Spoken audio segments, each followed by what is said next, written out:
So I was actually cooking, um, and I realized something. This time last year, I was just beginning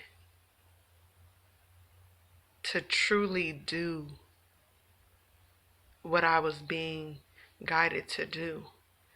This time last year, I had came to the understanding that I needed to leave my job um, as a mental health therapist, which I had worked so hard to obtain. College, undergrad, grad school, life happening all in between there, but I had the job that I wanted, that I had set out to get when I first started college. The only thing I wanted to do after that was become a licensed clinical social worker so I could have my own private practice. And last year,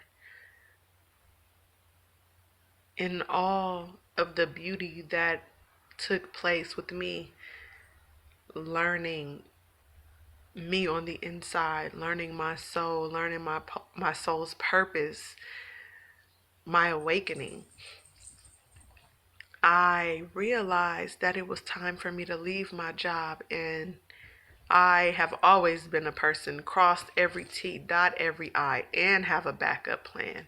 That's how I have succeeded in accomplishing every goal that I've set for myself up to this point. But this was different.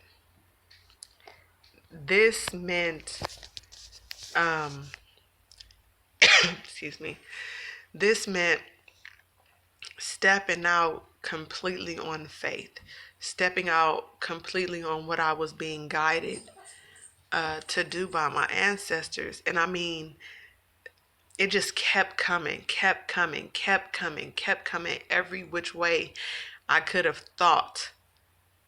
Even some ways I'd never thought. The messages just kept coming. It's time for me to go. I'm supposed to be traveling right now. I got it. And so I got back home to Lancaster after my trip um, through a couple of through a few states, and I went back to work, and it just kept happening, kept happening, kept happening. And I finally said, okay, ancestors, I hear you. I was driving up to pull into the garage at my house and burst